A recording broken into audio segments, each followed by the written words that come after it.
નમસ્કાર દર્શક મિત્રો, ટેક્સ પ્લાનિંગ વિથ મુકેશ પટેલના નવા એપિસોડમાં આપનું સ્વાગત છે. હું છું ચાર્મી.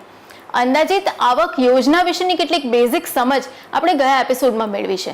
પ્રિઝમ્પટિવ ઇન્કમ સ્કીમ જેને કહે છે, આ સ્કીમ વિશે વધુ વિગત આજે મેળવવાની છે અને સાથે સાથે ઓડિટ, બુક્સ, સ્ક્રુટિની આ બધા જ વિશે વિગતવાર વાત આજે કરીશું. તો મુકેશભાઈ, અંદાજિત આવક યોજના વિશે વાત કરી રહ્યા છે ત્યારે નો ઓડિટ્સ નો બુક્સને લઈને એક સવાલ આવે છે કલ્પેશભાઈ મોદીનો. અંદાજિત આવક યોજનાના લાભ લેતા કરદાતાઓને હિસાબી ચોપડાની જાળવણી, ટેક્સ ઓડિટ તેમજ એડવાન્સ ટેક્સ ચૂકવણી અંગે કયા પ્રકારના લાભ આપવામાં આવ્યા છે? તો સૌ પ્રથમ તો અકાઉન્ટ્સની જે મેં વાત કરી એ પ્રમાણે અકાઉન્ટ્સ રાખવા તમારા માટે આવકવેરા ખાતું એ આવશ્યક ગણતું નથી, કારણ કે otherwise according to section 44AA અમુકથી વધારે 10 લાખ ઉપરનો ટર્નઓવર કે ઇન્કમ કે વગેરે હોય એના જે નોર્મ્સ પ્રમાણે you have to keep books. અહીંયા 2 કરોડ રૂપિયા સુધીનો તમારો ધંધાકીય વકરો હોય કે 50 લાખ રૂપિયા સુધીની તમારી વ્યાવસાયિક આવક હોય, હિસાબો રાખવા જરૂરી નથી. તમારા મનમાં પ્રશ્ન એ થાય કે મેં હિસાબો રાખ્યા તો શું, તો am I not eligible for the presumptive scheme? એવું નથી. તમે હિસાબો રાખો is your choice, it is optional. In fact તમે રાખીને પણ આવકવેરા ખાતાને તો એમ કહી જ શકો છો કે ભાઈ આ તો મેં મારા રેફરન્સ માટે રાખ્યા છે. This is not something which I am required to maintain and even show to you. એટલે આ એક મોટો લાભ છે એકાઉન્ટ્સનો, એ તમે ખ્યાલમાં રાખજો. બીજું, જે ઓડિટની વાત કરી, કારણ કે આ એકાઉન્ટ્સ અને ઓડિટની રિલીફ આપીને જ આવકવેરા ખાતાને સરકારનો આશય હતો કે નાના કરદાતાઓને પ્રેરિત કરવા કે ભાઈ હવે તમારે કોઈ ચિંતા કે કોઈ માયાજાળમાં રહ્યા વગર યુ કેન કમ ફોરવર્ડ. એટલે ઓડિટમાંથી પણ તમને મુક્તિ છે. પણ ફરીવાર કહીએ, આપણે જે લાસ્ટ ટાઈમ વાત કરીએ કે તમે જો 6 કે 8% 6% in case of digital business, ચેકવાળા બેંકના અકાઉન્ટ્સમાં જે પૈસા જમા થયા હોય તે, અને 8% in respect of your cash business, જો એ માપદંડ તમે બરાબર ફૂલફિલ કર્યો હોય તો કોઈ ઓડિટ નથી. એનાથી જો તમે ઓછું બતાવતા હો તો then you are out of the scheme, અને તમે 1 કરોડની અંદર હો તો પણ તમને 44AB નું tax audit is mandatory for you. So please keep that in mind. અને 44ABમાં જે પ્રોફેશનલ્સ માટે, આજે કોઈના 15-20 લાખ રૂપિયા હોય પણ જો 50%ની આવક ન બતાવતા હોય તો એને પણ ઓડિટ ઇઝ મેન્ડેટરી. એટલે આ બાબત તમે જો ફૂલફિલ કરો છો તો ઓડિટમાંથી મુક્તિ. ચારમી, આ ઉપરાંત એમણે જેનો ઉલ્લેખ કર્યો એડવાન્સ ટેક્સ. આજે એડવાન્સ ટેક્સના દરેક કરદાતાને વર્ષની અંદર 4 હપ્તાઓ ભરવાના હોય છે. હવે અહીંયા આગળ એનું લોજિક એ છે કે ભાઈ તમે ચોપડા રાખતા નથી, આ છે તે છે, એટલે તમારા માટે મોનિટરિંગ કરવું અને as a special incentive to you તમને જૂન, સપ્ટેમ્બર ને ડિસેમ્બરના એડવાન્સ ટેક્સના ઇન્સ્ટોલમેન્ટમાંથી મુક્તિ. તમે માત્ર માર્ચ મહિનાની અંદર, એટલે કે 15મી માર્ચે તમારો જે વાર્ષિક તમે નફો એક્સપેક્ટ કરતા હો, કારણ કે ત્યાં સુધીમાં તો લગભગ તમારો ટર્નઓવર તમને ખબર છે, એટલે આટલોક તો મિનિમમ તમારે બતાવવો જ રહ્યો પ્રોફિટ, એમ ગણીને તમે લાસ્ટ ઇન્સ્ટોલમેન્ટ પણ ભરો તો તમને ડિફરમેન્ટ માટેનું જે 234Cનું વ્યાજ છે દર્શક મિત્રો એ લાગશે નહીં. એટલે એડવાન્સ ટેક્સમાંથી મુક્તિ ઇઝ વન મોર એડવાન્ટેજ. અને મારી દ્રષ્ટિએ સૌથી મોટો જે લાભ કે ફાયદો કદાચ કરદાતાએ જ્યારે અંદાજિત આવક યોજનાની એ ચોઇસ કે પ્રેફરન્સ એ સ્વીકારે ત્યારે એ હોવો જોઈએ કે મને આવકવેરા ખાતાની સ્ક્રુટિની કે પ્રશ્નોત્તરીમાંથી મુક્તિ રહેશે. આજે એક નાનો દાખલો આપું ચારમી. શું થાય કે આજે કોઈ માણસ ઘણા વર્ષો નોકરીમાં રહ્યા પછી નિવૃત્ત થયા અને આજે એ કન્સલ્ટન્ટ તરીકે ક્યાંક એને 25-30-40 લાખ રૂપિયાની, માન લો કે 40 લાખ રૂપિયાની રકમ મળે છે. હવે આ કેસમાં એના માટે ઓપ્શન એ છે, કારણ કે સ્ટ્રિક્ટલી નોકરી તો કરતા નથી, ઇટ્સ લાઈક એન ઓનરેરિયમ એમને મળે છે કે પ્રોફેશનલ ફીસ જેવું મળે છે. તો આ 40 લાખ રૂપિયાને જો એ પગારની આવક તરીકે ગણે કે અધર સોર્સિસમાં ગણે તો ખર્ચ કોઈ બાદ મળે નહીં એની સામે ખાસ, except for the few limited allowances, અને એ પણ તોલમોલ કે બોલમાં તો એમાંય રિસ્ટ્રિક્શન છે. એટલે એ કેસમાં એને ટેક્સની જવાબદારી ઘણી વધારે આવી જાય. 40 લાખ ઉપર સીધા એમ સમજો કે 40 લાખ જ કદાચ સ્ટેન્ડર્ડ ડિડક્શન આ તે થોડું ઘણું એને બાદ મળે તે. પણ જો એક કન્સલ્ટન્ટ તરીકે પોતે આ પ્રોફેશનલ ઇન્કમ બતાવે તો એક તો એને હિસાબોય નહીં રાખવાના, ઓડિટ તો નહીં જ, પણ સાથે સાથે જો એ 50% કે વધારે, ઇવન હું તો કહું છું કે આજે એમ કે ભાઈ મારા જે ઉપાડ વગેરે જે ખર્ચ છે એને લક્ષ્યમાં, ખર્ચમાં મોટો ફાયદો શું કે સામાન્ય ધંધાદારીને ઓડિટ હોય તો ઇન્કમટેક્સ વાળા પૂછે કે ભાઈ ઉભા રહો, આ ખર્ચ ધંધાકીય છે કે બિન ધંધાકીય છે, આ ખર્ચ અમારી દ્રષ્ટિએ આ વ્યાજબી છે કે વધુ પડતો છે. યુ સી આ પ્રકારના જે ડિસઅલાવન્સીસ થાય એવા કોઈ ડિસઅલાવન્સીસની તમારે ચિંતા નહીં. સમજો તમારા બેંકના ખાતામાં તમે 40 લાખ રૂપિયા જમા કર્યા અને તમે એમાંથી 15 લાખ રૂપિયા ઉપાડ્યા, તો રહ્યા 25 લાખ. તો એ 25 લાખને તમે, that is what you are capitalising, તમે જો તમારી આવક તરીકે દર્શાવો તો એ 15 લાખ ખર્ચ તરીકે અપેક્ષિત છે એમ ગણીને તમને ચૂપચાપ કોઈ પણ પ્રકારના ટેન્શન કે પ્રોબ્લેમ વગર તમે જઈ શકો. એટલે આ જે 4 મહત્વના ફાયદાઓ આપણે ગણ્યા કે નો અકાઉન્ટ્સ, નો ઓડિટ, એડવાન્સ ટેક્સમાં પણ મોટી રાહત, અને સૌથી મોટી રાહત કે જે તમને વિન વિન સિચ્યુએશન કરાવે એ છે કે સ્ક્રુટિનીમાંથી સંપૂર્ણ મુક્તિ, કોઈ પ્રશ્નોત્તરીમાં નહીં, અને તમે 50% કે વધુ બતાવો છો, એક્સેપ્ટેડ. અને સાથે સાથે કર કપાતોનો જે લાભ મળે છે એ તો છે જ. એક્ઝેક્ટલી, તમે કહ્યું એ પ્રમાણે આમાં 2 બાબતો તમારે લક્ષ્યમાં રાખવાની છે. એક તો બધી જ ડિડક્શન્સ આવી ગયા એમ માનીને ચાલવાનું છે, એટલે વધારાના કોઈ ડિડક્શન્સ તમે માગી શકતા નથી. અને જો ભાગીદારી પેઢી હોય, ચારમી, તો જે સામાન્ય રીતે આપણે ભાગીદારોને મૂડી ઉપરનું વ્યાજ કે પગાર આપીએ છીએ એ પણ કપાત તમને સેક્શન 40B હેઠળની અલગથી ના મળે. It is presume that it is already covered in this. એટલે પણ એટ ધ સેમ ટાઈમ જો તમે પ્રોપ્રાઇટરશિપમાં બિઝનેસ કરતા હો, એટલે કે ઇન્ડિવિજ્યુઅલ કે HUF તરીકે, તો એમાં તમને જે ATC, ATD વગેરે, એટલે ચેપ્ટર 6A ના જે ડિડક્શન્સ છે અથવા કલમ 10 હેઠળની જે બીજી કરમુક્તિઓ છે એનો લાભ જરૂરથી મળે. મુકેશભાઈ, આપણે વાત કરી ધંધાદારીઓ અને વ્યવસાયીઓ વિશે, પણ ટ્રક ઓપરેટર્સને પણ આ યોજના હેઠળ સમાવવામાં આવ્યા છે, તો એને લઈને સવાલ આવે છે નયનભાઈ રાવલનો. ટ્રક ઓપરેટરો માટે પણ અંદાજિત આવકની યોજના અમલમાં છે, તો તે અંગે સમજ આપવા વિનંતી. આપણે ત્યાં આ એકચ્યુઅલી જ્યારે તમે અંદાજિત આવકની વાત કરો, 3 કલમો છે. એક છે 44AD ધંધાદારીઓ માટે, એક છે 44ADA એટલે કે વ્યવસાયિકો માટે, અને એક ત્રીજી કલમ છે 44AE, એ સ્પેશિયલી ટ્રક ઓપરેટર. એટલે જો તમે ટ્રક ઓપરેટર તરીકેનો બિઝનેસ કરતા હો તો પેલા 6% 8%ના નિયમમાં નહીં, એમાં એ લોકોએ તમારા પર ટ્રક અને ટનેજના બેઝ ઉપરના નિયમો, ઇનફેક્ટ આ નિયમો અવારનવાર બદલાતા રહ્યા, પણ જે પ્રવર્તમાન નિયમ છે આકારણી વર્ષ 2019-20થી, દર્શક મિત્રો એની વાત કરીએ, નયનભાઈ આપને જો એનો ખ્યાલ આપું તો એમાં નિયમ એ છે કે એ લોકોએ 2 ક્લાસિફિકેશન્સ કર્યા છે. એક છે હેવી ગુડ્સ વ્હીકલ અને બીજા છે અધર દેન હેવી ગુડ્સ. હવે હેવી ગુડ્સ વ્હીકલ ક્યારે ગણો તમે એને, કે જો એનું 12 ટન એટલે કે 12,000 કિલોથી વધારે જો એની કેપેસિટી હોય તો it's a heavy goods vehicle.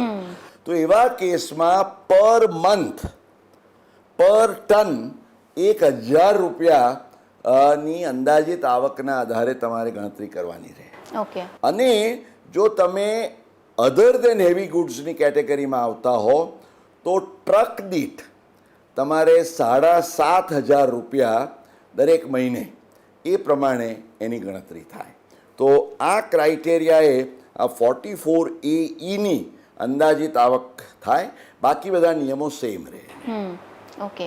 હવે મુકેશભાઈ, એકચ્યુઅલી આ યોજના આવી છે ધંધાને વધારે સરળ, વધારે સુગમ બનાવવા માટે, અને એટલા જ માટેના રિટર્નનું ફોર્મ પણ સુગમ છે.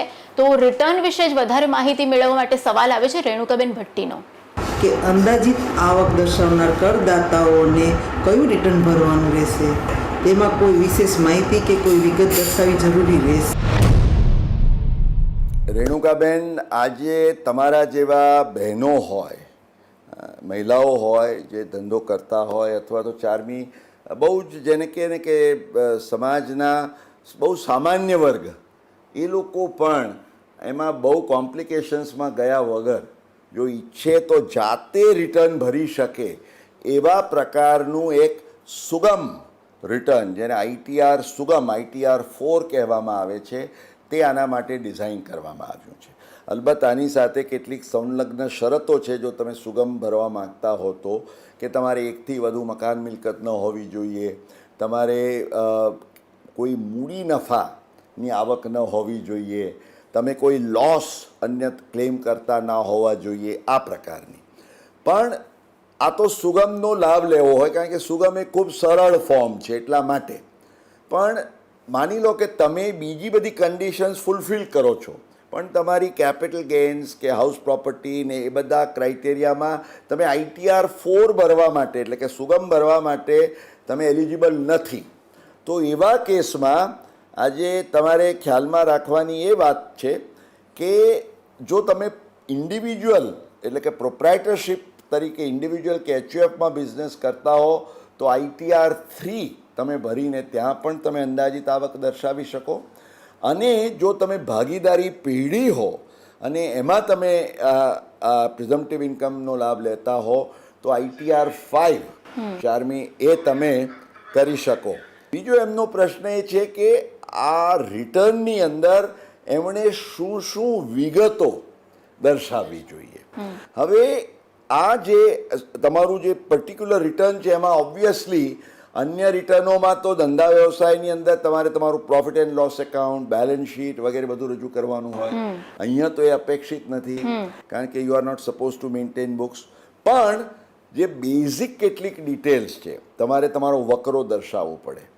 હવે એના સંદર્ભમાં જો તમે GSTને પાત્ર હો તો તમારો GSTIN નંબર, જેમ આપણે પાન હોય એવી રીતે GSTIN નંબર, તમારો કેટલો તમે GST ચૂકવો છો એની વિગતો તમારે આપવી પડે. વકરાની સાથે તમારે જે તમારા ધંધાના દેવાને લેણા એ પણ વિગતો આપવી પડે. લોન્સ અને એડવાન્સીસ છે, તમારું કેશ બેલેન્સ છે, તમારો સ્ટોક શું છે. એટલે આ વિગતો જે છે બેઝિક ડિટેલ્સ, એમાં ચોપડા રાખવાની વાત નથી, પરંતુ આ સિવાય તો કોઈ ધંધો કરી ન શકે. એટલે આ બેઝિક ડિટેલ્સ જે છે એ તમારા રિટર્નની અંદર એ જે કોલમમાં સ્પષ્ટ રીતે તમારી પાસે માહિતી માંગવામાં આવે છે. તો બેન, આપે એ માહિતીને આ તમારા તમે જે ITR 3, 4 કે 5 જે પણ ફોર્મ ભરતા હો અને જ્યાં અંદાજિત આવક દર્શાવતા હો ત્યાં તમારે આ માહિતી સ્પષ્ટ રીતે દર્શાવવી જોઈએ. મુકેશભાઈ, અંદાજિત આવક યોજનાનો સૌથી મોટો જો બેનિફિટ હોય તો એ આપણે સ્ક્રુટિનીમાંથી મુક્તિને ગણાવીએ છીએ. એના વિશે આપણે થોડીક વિગતો ગયા એપિસોડમાં વાત કરી હતી, પણ વધારે વિગતો માટે સવાલ આવે છે ભરતભાઈ પટેલનો. અંદાજિત આવક દર્શાવતા કરદાતાને આવકવેરા સ્ક્રુટિનીમાંથી મુક્તિનો લાભ આપવામાં આવ્યો છે તે સાચું છે? આ બાબતે કોઈ વિશેષ તકેદારી રાખવાની જરૂરી ગણાય? બિલકુલ ભરતભાઈ, આપે જે કહ્યું, મને લાગે છે આ 2 એપિસોડ્સની શ્રેણી અંદાજિત આવકમાં એક તરફ ચારમી મેં કહ્યું એ પ્રમાણે it is definitely a win win situation. નાનો ધંધાદારી હોય, નાનો વ્યવસાયી હોય, ઇનફેક્ટ આ યોજનાનો લાભ લઈને તમે બુદ્ધિપૂર્વકનું, કુશળતાપૂર્વકનું સચોટ આવકવેરા આયોજન પણ કરી શકો, ટેક્સ પ્લાનિંગ. પણ આ યોજનાનો લાભ દર્શક મિત્રો ટેક્સ એવોઇડન્સ માટે તમે ન લો એ ખૂબ જરૂરી છે. અને આ વાત ચારમી એટલા માટે કરીએ છીએ, ભરતભાઈ જેવા અકાઉન્ટન્ટ્સ તો આ ખૂબ સમજતા હશે, પરંતુ સામાન્ય કરદાતાથી માંડીને દરેક પ્રોફેશનલે પણ આ બાબતનો ખાસ ખ્યાલ રાખવો જોઈએ કે અહીંયા જે કહેવામાં આવે છે કે ભાઈ સ્ક્રુટિની નહીં, અમે પ્રશ્નો નહીં પૂછીએ, એ ક્યારે કે જો તમે કરેક્ટ ઇન્કમ એટલે તમારા 6-8% કે 50%થી જો તમે વધારે કમાયા હો, જે મૂડી સ્વરૂપે તમારા બેંક એકાઉન્ટ કે તમારા ઇન્વેસ્ટમેન્ટ્સમાં રિફ્લેક્ટેડ હોય, જો સ્પષ્ટ દાખલો આપીને આપણે સમજાવીએ આપણા દર્શકોને તો એમ સમજો કે એક ધંધાદારીનો 1 કરોડનો આજે વકરો છે, એ ખરેખર 15% કમાય છે અને 15 લાખ રૂપિયા એણે એના બેંક એકાઉન્ટમાં જમા થયા અને એમાંથી એણે ઇન્વેસ્ટમેન્ટ્સ વગેરે કે ખર્ચ એના પોતાના ઉપયોગ માટે કર્યા છે. હવે 15% હોવા છતાં એ શું કરે છે, પેલા 6 કે 8% પ્રમાણે 8% જ બતાડે. એટલે માની લો કે એ 8 લાખ બતાડે અને એમ કે ભાઈ હું તો મારા બુક્સમાં ભલે 15 લાખ મેં જમા કર્યા, એનું ઇન્વેસ્ટમેન્ટ કર્યું, પણ હું ટેક્સ ભરીશ આ 6 કે 8% ઉપર, તો એ ન ચાલે. દર્શક મિત્રો, કારણ કે કાયદો એમ કહે છે કે 6 or 8% ઓર મોર. હવે તમે કહો કે મને શું કરી લેવાનો છે કાયદો, I will explain to you what can happen. તમે આજે તમારા 15 લાખ રૂપિયાના રોકાણો કર્યા તો આવકવેરા ખાતું તમને પૂછી શકે કે ભાઈ આ રોકાણ તમે ક્યાંથી કર્યા. તમે કહેશો કે મારા ધંધામાંથી. ઓકે, તમારા ધંધામાંથી તમે કેટલી આવક દેખાડી? ધંધામાંથી આવક દેખાડી છે 8 લાખ, રોકાણો કર્યા છે 15 લાખ, તો આ 7 લાખ રૂપિયા what is it? It is unexplained investment. અને દર્શક મિત્રો, આવા જે અનએક્સપ્લેન્ડ ઇન્વેસ્ટમેન્ટ્સ આવે સેક્શન 69 કે 69A વગેરેમાં, તો એના ઉપર આપ જાણો છો એ પ્રમાણે 83% સુધી ની તમારી જવાબદારી થાય. એટલે પેલા તમે 31.2%નો ટેક્સ બચાવવા જાઓ તો સીધા 83%ના તમે જ્વાળામુખીમાં પડો. એટલે આ બાબત ખાસ વ્યવહારુ ખ્યાલમાં રાખવાની છે કે તમારી correct income, it is not કે આટલી જ ઇન્કમ બતાવવાની છે. કાયદો માત્ર એટલું જ કહે છે કે આટલી અથવા એનાથી વધુ બતાવો તો લાભ લો, એનાથી ઓછી હોય તો ઓડિટ વગેરે તો પાલન કરો, પરંતુ આટલી આવક બતાવીને એનાથી વધારે ચોપડે જમા કરીને રોકાણો જો કરો તો એ કાયદો માન્ય રાખતો નથી. એટલે આ બાબત જે છે, એટલે સ્ક્રુટિનીનો લાભ ખરો, પણ there is a clear condition કે you have shown the correct income.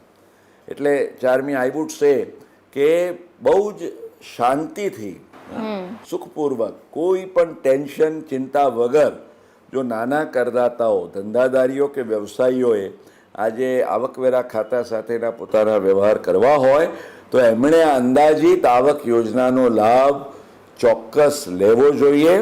It can really prove to be one of the biggest blessings. આશીર્વાદ સમાન પુરવાર થાય. મુકેશભાઈ, અલગ અલગ ધંધા અને વ્યવસાય વિશે તો આપણે વાત કરી, પણ આ ઉપરાંત શેર બજારમાં પણ ઘણા બધા લોકો ટ્રેડિંગ કરે છે, ફ્યુચર અને ઓપ્શન્સ કરે છે, તો આ બધા જે લોકો છે એમને આ યોજનાનો લાભ મળે ખરો? બિલકુલ મળે. Charmi, let us make it very clear. જો તમે ઇન્વેસ્ટર હો અને કેપિટલ ગેઇન્સ દર્શાવતા હો તો then you have to follow the capital gains regime અને રૂલ્સ. પરંતુ તમે શેરોનું ટ્રેડિંગ કરો છો, લેવેચ કરો છો, ડે ટ્રેડિંગ કરો કે અન્યથા તમે જે સ્પેક્યુલેશન કરતા હો વોટ એવર, અથવા તો તમે futures and options, F&O, derivatives, એ બધા જેને આજે બિઝનેસ એક્ટિવિટી ગણવામાં આવે છે, તો આવી કોઈ પણ બિઝનેસ એક્ટિવિટીના સંદર્ભમાં સેક્શન 44AD નો લાભ મળે. અને જે ટર્નઓવરનો આપણો આખો કન્સેપ્ટ છે એમાં આપણે જાણીએ છીએ પ્રમાણે ફ્યુચર્સ એન્ડ ઓપ્શન્સમાં જે તમારા ડિફરન્સના જે સેટલમેન્ટ અમાઉન્ટ્સ છે they are treated as your turnover. એટલે નોટ દેટ તમે આખા મોટા એમાઉન્ટના બ્લોક બુક કર્યા અને એ, because otherwise it will run into crores and crores. પણ જે ડિપાર્ટમેન્ટના ક્લેરિફિકેશન પ્રમાણે જે સેટલમેન્ટના અમાઉન્ટ્સ છે, they are the amounts which are treated even tax audit માટે 44AB માં પણ એની સ્પષ્ટતા છે. પણ આવા ડે ટ્રેડિંગ, F&O વગેરેના કેસમાં પણ આ 8% કે 6% વાળો નહીં, મોટા ભાગે તો બેંકના ટ્રાન્ઝેક્શન્સ હોય કારણ કે ડીમેટ એકાઉન્ટ વગેરે હોય એટલે 6% વાળો, પણ that is the minimum profit. Again we have to keep in mind કે જો એનાથી વધારે કમાયા તો એ પણ એમાં એક બીજો ફાયદો એ થાય કે જે તમારા લોસીસ હોય એ પણ તમે એમાં સમાવીને તમને ફાયદો મળે કે ભાઈ ચલો આના અંગે કોઈ બીજા પ્રશ્નોત્તરી નહીં થાય, એટલે સ્ક્રુટિનીમાંથી અમને એટલી રાહત મળશે. એટલે definitely share trading FNO is also an eligible business under the scheme. Okay દર્શક મિત્રો, અંદાજિત આવક યોજના વિશે 2 એપિસોડમાં જે પણ માહિતી આપી છે, આશા રાખીએ આ માહિતી તમને ઉપયોગી થશે અને યોગ્ય રીતે જો તમે આયોજન કરશો તો આ તમને ખરેખર ખૂબ જ ઉપયોગી પુરવાર થશે. તો જોતા રહેજો tax planning with Mukesh Patel, અને ટેક્સને લઈને તમને કોઈ પણ સવાલ હોય કે કોઈ પણ મૂંઝવણ સતાવતી હોય તો આ સવાલો તમે અમને વોટ્સએપ દ્વારા વિડીયો રેકોર્ડ કરીને મોકલી શકો છો. સાથે જ ઈમેલ દ્વારા પણ તમારા સવાલ તમે અમને પૂછી શકો છો. તમારા દરેક સવાલોનો અને તમારી દરેક મૂંઝવણોનો ઉકેલ લાવવાનો ચોક્કસ પ્રયત્ન કરતા રહીશું.